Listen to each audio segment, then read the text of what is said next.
Okay, let's talk about writing equations from a slope and a point. By now you're very well versed on slope-intercept form and have even worked with standard form to some extent. Sometimes we're asked to write the equation of a line when we're not given information that's only the slope and intercept. We're given different pieces of information and we still have to be able to write the equation of a line. So today we're going to learn a different type of equation for a line that's useful especially when the y-intercept is not part of your given information. So what if we're given a slope and a point and we're asked to write the equation of a line that goes through the point and follows the slope? Like this situation where we have the point -3, 5, we need a line that's going to go through that point and follow a slope of -2. Turns out that now we have 3 different options. We can, of course, draw the graph and write the equation that way.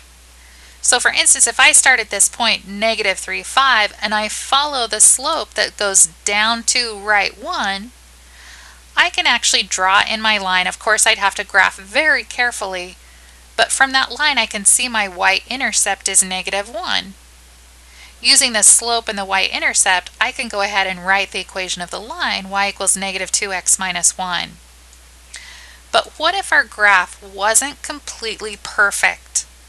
Or maybe you don't have graph paper hanging around and you're not able to create a coordinate grid that you can use to graph absolutely precisely.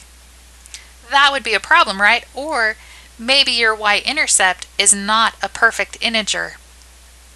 So sometimes graphing the line and writing the equation from the graph doesn't work out all that well. So then we have a second option where we can use slope-intercept form to help us find the intercept from the point and the slope. And we're actually going to cover that in a later video. Option 3 is to use something called point-slope form to help us write the equation, which makes sense looking at its name, point-slope form. Wouldn't that make more sense for us since we're given a point and a slope? Point-slope form. So I bet you're asking yourself, what is point-slope form? And today we're going to introduce just that. Point-slope form is written as y minus y1 equals m times x minus x1.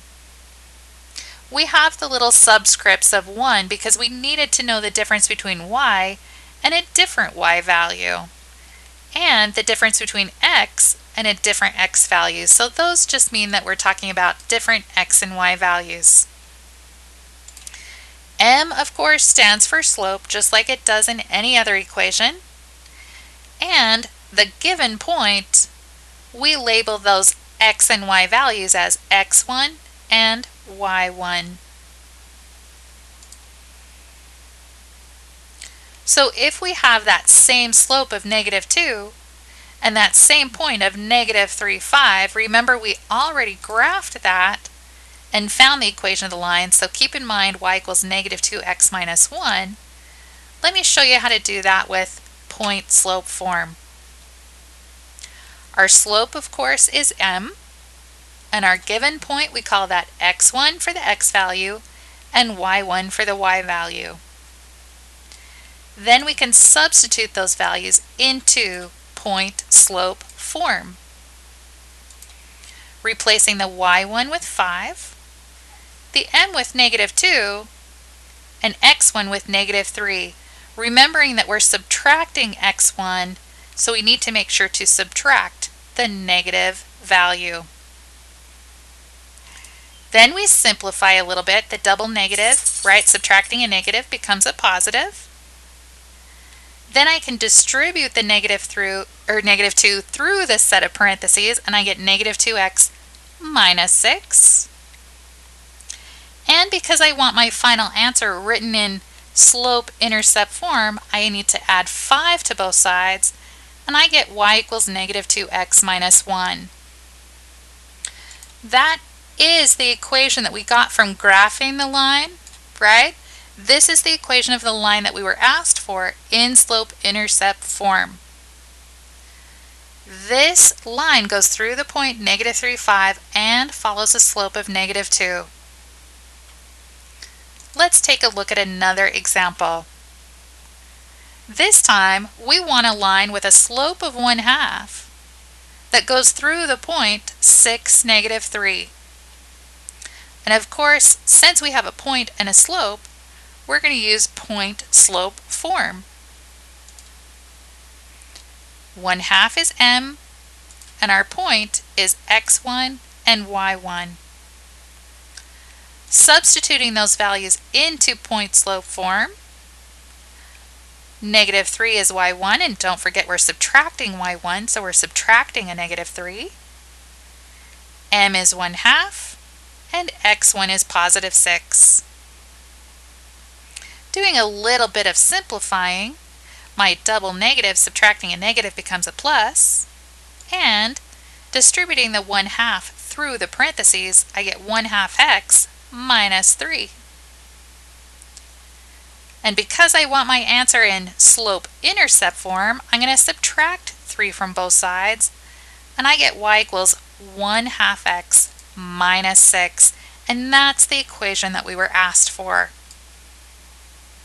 Just to show you what this looks like on a graph, 1/2 x minus 6 is the line in blue, and you can see that it definitely follows a slope of 1/2, up 1, right 2, and goes through the point 6, negative 3.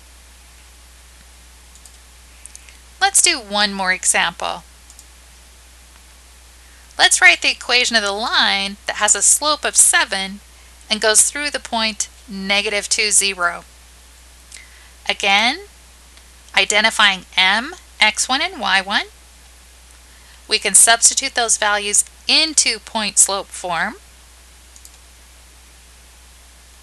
Doing a little bit of simplifying, subtract 0, or y subtract 0 is just y, and then my double negative on the right changes to a plus. And distributing 7 through our parentheses, we get y equals 7x plus 14. That's the equation that we were asked to find. If you graph that equation on a coordinate grid, you'll see that it has a slope of 7 and goes through the point negative 2, 0.